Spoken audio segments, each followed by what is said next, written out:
8 dimension of wellness அப்படிங்கிற அடிப்படையில் intellectual வெல்னஸை பற்றி போய் பார்ப்போம். அதில் செல்ஃப் இன்ட்ராஸ்பெக்டிவ் கொஸ்டின் சொல்லுவாங்க, அதாவது சுய ஆய்வு கேள்விகள். அதை பற்றி இன்றைக்கி நம்ம ஒரு சீரியலாக பார்த்துட்டு வர வரிசையாக. ஸோ அறிவு சார்ந்த கேள்விகள் அப்படின்னு சொல்லி புத்தாலத்தனம் சம்மந்தப்பட்ட கூட சொல்லலாம். அது இன்டலெக்சுவல் வெல்னஸ், அந்த நலம் சம்மந்தப்பட்ட சில கேள்விகள் நம்ம கேட்குறது நல்லது இல்லைங்களா? அந்த மாதிரி பார்க்கும்போது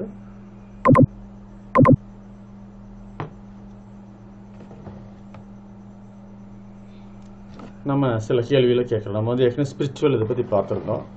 இப்போ என்னோடய கண்டினியூட்டியாக அறிவு சார்ந்த சில கேள்விகள் காலையில் இல்லை இரவு தனியாக இருக்கும்போதோ யோசித்து பார்த்து நம்முடைய மனச்சாட்சியில் பேசிக்கிற மாதிரி வச்சுக்கோங்களேன். நம்முடைய வளர்ச்சிக்காக பேசிக்கிறோம். உதாரணமாக ஒரு 12 கொஸ்டின்ஸ். இப்போ என் வாழ்க்கையில் ரொம்ப முக்கியமான விஷயங்கள் என்ன, நான் எதுக்கு ரொம்ப முக்கியத்துவம் கொடுக்குறேன்னு அதை யோசிக்கலாம். அதை மனச்சாட்சியில் கேட்கலாம். இப்போ இந்த நிமிஷம் என் லைஃப் எப்படி நடந்துட்டுருக்கு, நான் முழுமையாக வாழ்ந்துட்டுருக்கேனா அப்படின்னு யோசிச்சு பார்க்கலாம். சப்போஸ் 1 இயர் தான் என் லைஃப் இருக்குது அப்படின்னு சொல்லிட்டாங்கன்னா நான் என்ன செய்வேன்?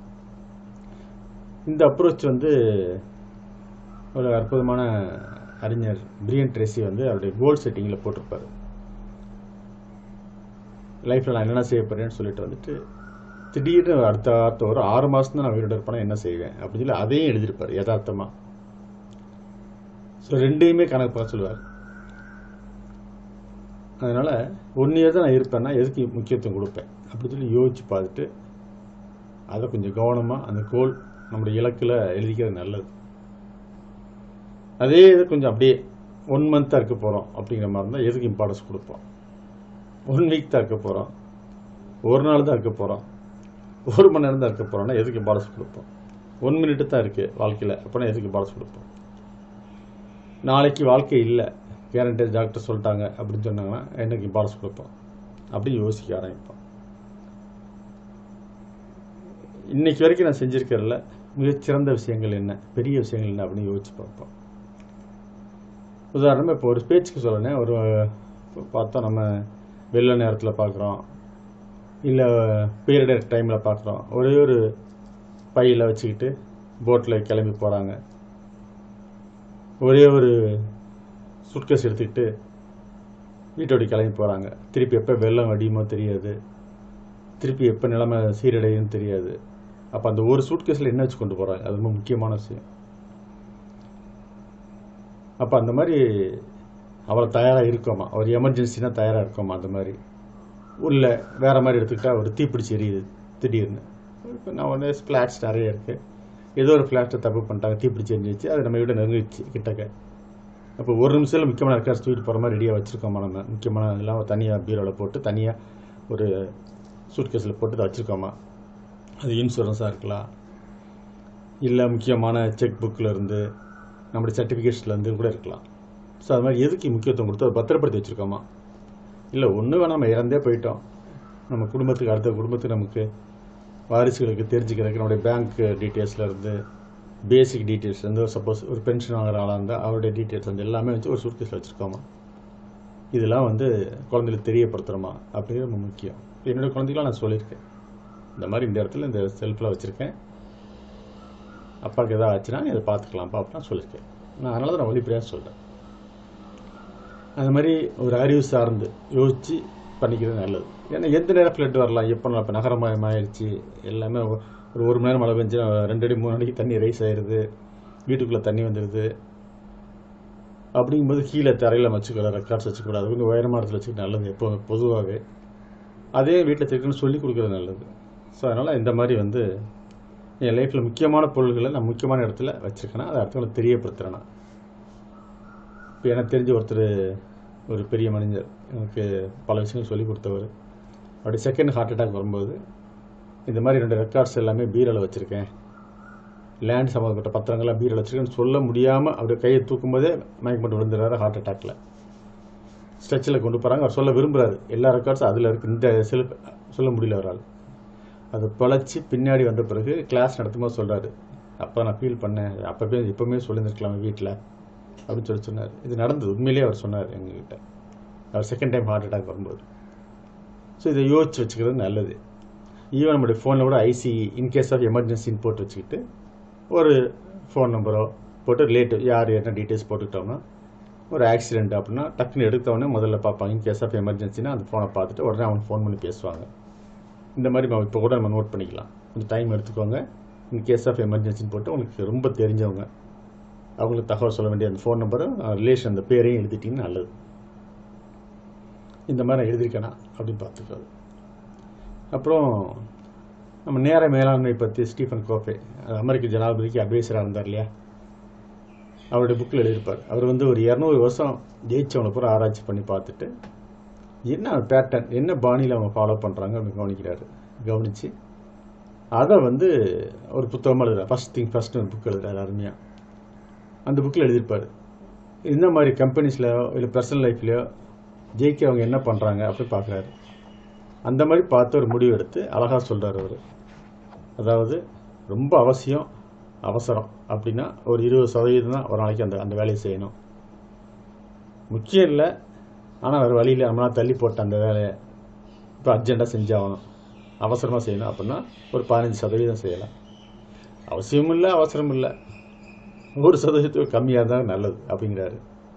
இப்போ எதுக்கு முக்கியத்துவம் கொடுக்க சொல்கிறார் அப்படின்னா, ரொம்ப அவசரம் இல்லை ஆனால் அவசியமான வேலை பின்னாடி என் லைஃப்பில் உதவும் அப்படிங்கிற விஷயத்துக்கு ஒரு 65-80% யார் ஒதுக்குறாங்களோ அவங்க லைஃப்பில் பிரமாதமாக வராங்கன்னு கண்டுபிடிச்சி சொல்கிறாரு. சரி, இந்த 65-80% நம்ம ஏற்கனவே வேற ஒரு வீடியோவில் பேசியிருக்கோம். அதை பற்றி என்ன தான் வேலை செய்யணும் அந்த மாதிரி வேலை அப்படின்னு பார்க்கும்போது, அறிவு சார்ந்து யோசிக்கும் போது அடுத்தவர்கிட்ட பழகிற அந்த கம்யூனிகேஷனை இம்ப்ரூவ் பண்ணுறது நல்லது ஃபஸ்ட்டு. ரெண்டாவது ஒரு நல்ல முன் தயாரிப்பு ஒரு வேலைக்கும். மூணாவது ஒரு பிளான் பண்ணுறது, ஒரு ப்ராப்பராக ஆர்கனைஸ் பண்ணி பண்ணுறது. அதை பற்றி தன்னை பற்றி அக்கறை எடுத்துக்கிட்டு உடல்நலத்தை கேர் எடுத்துக்கிறது. நீங்கள் நிறைய பேர் இதை வந்து மிஸ் பண்ணிடுறாங்க, அது வருத்தமான விஷயம்தான். அப்புறம் புது ஆப்பர்ச்சுனிட்டிஸ் எதாவது கிடைக்குதா அப்படின்னு பார்த்து அதை கைப்பற்றுக்கிறது, லைஃப்பில் முன்னுக்கு வர்றதில்ல. சுய முன்னேற்றத்தில் நிறைய டைம் ஒதுக்குறது, ஒரு ஆற்றல் மிக்க மனிதனாக மாறுறது. பண சுதந்திரம், நேர சுதந்திரம் ரெண்டும் நமக்கு இருக்கான்னு பார்த்துட்டு அதுக்கேற்ற மாதிரி வாழ்க்கையை மாற்றிக்கிட்டே வர்றது, இம்ப்ரூவ் பண்ணிட்டே வர்றது. மனசில் இருக்கிறத முழுமையாக சொல்லக்கூடிய அளவுக்கு அந்த செல்ஃப் எக்ஸ்பிரஷன் இருக்கணும். அது லைஃப்பில் அது முக்கியமாக எனக்கு தேவைப்படுது. முக்கியமாக மன அமைதி, நிம்மதி இருக்கா, நான் அதுக்காக உழைச்சிட்ருக்கேனா அப்படின்னு பார்க்குறது. இது வந்து எம்பவர்மெண்ட்ங்கிறதுல வந்துடும் எல்லாம். அப்புறம் ப்ரிவென்ஷன், ஒரு பிரச்சனை வர்றதுக்கு முன்னாடி தடுக்கிறது அப்படின்னு சொல்லி யோசிச்சுக்கிறது. இதுக்கு வந்து 60-80% இன்றைக்கி பலன் எனக்கு கிடைக்காது, ஆனால் எதிர்காலத்தில் கிடைக்கும் அப்படிங்கிறதுல நேரம் ஒதுக்குறவங்க அவங்களுடைய பாணியில் கண்டுபிடிக்கிறாரு. 200 வருஷம் ஜெயிச்சவங்களை கண்டுபிடிக்கிறாரு, அதெல்லாம் கண்டுபிடிக்கிறார். அவங்க இதுக்கு நிறைய ஒதுக்கியிருக்காங்க நேரம் அப்படின்னு சொல்லிட்டு. சரி, அப்போ கடைசி கேள்வி என்ன அப்படின்னா, என்னுடைய முழு பொறுப்பை நான் செஞ்சுருக்கேனா என் லைஃப்பில் அப்படின்னு நம்ம பார்க்குறோம். அப்படி முழு பொறுப்பு இருக்குது, அப்படி என்ன பெரிய பொறுப்பு இருக்குது நமக்கு அப்படின்னு யோசிச்சுக்கும் போது நிறைய பொறுப்பு இருக்குது. அது நம்ம வந்து புதுசாக கவனிக்கிறதில்ல. உதாரணமாக உடல்நலம் இருக்குது, புத்திசாலித்தனம் இருக்குது, மனநலம் இருக்குது, ஆன்மீகம் இருக்குது, பொழுதுபோக்கு இருக்குது. ஒரு அடிப்படையில் நம்முடைய மகளா பொறுப்பு இருக்குது, சகோதரனா சகோதரியாக பொறுப்பு இருக்குது, நண்பனாக பொறுப்பு இருக்குது, சக ஊழிய நாம் செய்ய வேண்டிய பொறுப்புகள் இருக்குது, தொழிலாளியாக செய்ய வேண்டிய பொறுப்பு இருக்குது. பணம் சம்மந்தப்பட்டதில் பொருள் இல்லாத உலகம் இல்லைங்கிற மாதிரி அதில் நமக்கு பொறுப்பு இருக்குது. சமூகத்தில் நம்ம எப்படி பிஹேவ் பண்ணுங்கிற பொறுப்பு இருக்குது. இது பொதுவாக என்ன சொல்கிறாங்கன்னா 100 நாளைக்கு, 2 வருஷத்துக்கு, 5 வருஷத்துக்கு லட்சியங்களை குறித்து வச்சு சொல்கிறாங்க, இலக்குகளை குறித்து வச்சு சொல்கிறாங்க. முன்னாடி வந்து ஸ்மார்ட் கோல்ஸ்ன்னு சொல்லுவாங்க, இப்போ எக்ஸாக்ட் கோல்ஸு வந்து பெட்டர் அப்படின்னு சொல்கிறாங்க. அமெரிக்கன் கவுன்சிலிங்கில் உள்ள ஒரு லேடி, அவங்க பிரசிடெண்ட்டாக இருந்தவங்க. எக்ஸாக்ட்னா எக்ஸைட்டிங்காக இருக்கணும் கோலு, அதை நினச்சி பார்க்க உற்சாகம் பார்க்கணும். நம்ம இலக்குகளை நினச்சி பார்க்கும்போது அசஸபிள், அளக்கிற மாதிரி இருக்கணும், சவால் விடுற மாதிரி இருக்கணும், சேலஞ்சிங்காக இருக்கணும் நமக்கு. அப்போ தான் அதை செய்வோம். டைம் பவுண்ட், இந்த டேட்டில் இந்த முடிப்பேன் அப்படின்னு கணக்கில், இல்லைன்னா ஒரு விஷ் மாதிரி ஆயிடும். ஸோ எக்ஸாக்ட் கோலுங்கிறது exciting, assessable, challenging, time bound, இந்த மாதிரி கோல் ஃபிக்ஸ் பண்ணிவிட்டு ஒவ்வொன்றுக்கும் ஒரு 3 நாள், அதாவது 100 நாளைக்கு நான் இதை செய்வேன், 2 வருஷத்தில் இப்படி செய்வேன், 5 வருஷத்தில் செய்வேன்னு சொல்லும்போது ஒரு ஸ்டூடெண்ட்டுக்கே பார்த்தீங்கன்னா 36 கோல் வருது, 36 இலக்குகளை குறித்து வைக்க வேண்டியிருக்கு. ஐயா அப்துல் கலாம் எனக்கு ரொம்ப பிடிச்ச என்னுடைய மென்டாரில் ஒருத்தர். அவர் எழுதியிருப்பார், நான் சிகரத்தை நோக்கி பயணித்தேன், ஆனாலும் சகல பகுதிகளிலும் நடைபெற்று கொண்டு பயணத்தை தொடர்ந்தேன். நான் நீண்ட தொலைவை கிடைக்க வேண்டியிருந்தது, இருந்தாலும் நான் அவசரப்படவில்லை. சின்ன சின்ன அடிகளாக ஒன்றை அடுத்து இன்னொரு அடி, அதே சமயத்தில் ஒவ்வொரு அடியையும் சிகரத்தை நோக்கி எடுத்து வைத்தேன் அப்படின்னு அருமையாக சொல்லியிருப்பார். ஸோ அந்த மாதிரி ஒரு ஸ்டூடெண்ட்டாக இருக்கும்போதே இவ்வளவு பொறுப்புகள் இருக்குது. அதாவது 12 பொறுப்புகள் இருக்குது. இதில் திருமணம் ஆயிடுச்சு. அப்புறம் நம்மளுடைய டார்கெட் 28 to 43 அந்த ஏஜில் இருக்கிற ஒர்க்கிங் ப்ரொஃபஷனல்ஸ் தான் நம்ம பேசுகிறோம். நம்முடைய டார்கெட் அதை very busy working professionals, generation ஒய்ன்னு சொல்லுவாங்க. அவங்களுக்கு தான் பார்க்கணும். அவங்களுக்கு அடிஷனலாக 2 வரும். ஏன்னா அவங்க கணவனாக இருந்திருப்பாங்க, அப்புறம் தந்தையாகவும் இருப்பாங்க. இது 2 சேர்ந்து. ஸோ 14 பொறுப்பு இருக்குது. இந்த 14 பொறுப்பை நான் கரெக்டாக செய்கிறேனான்னு செக் பண்ணி பார்த்து என்னை இம்ப்ரூவ் பண்ணிகிட்டே இருந்தேன்னா கண்டிப்பாக நான் வாழ்க்கையில் மேலே வர ஆரம்பிப்பேன். முக்கியமாக அடுத்தவங்க சொல்ல மாட்டேன். ஏன்னா என்னை இம்ப்ரூவ் பண்ணுறதுக்கு நேரம் பத்தலங்கும்போது, என்னை சீர்படுத்திக்கிறதுக்கு நேரம் பத்தலங்கும்போது நான் எப்படி அடுத்தவங்களுக்கு குறை சொல்லிகிட்டு இருப்பேன்? அடுத்தவங்க எப்படி எட்டி பார்த்துட்டு இருப்பேன்?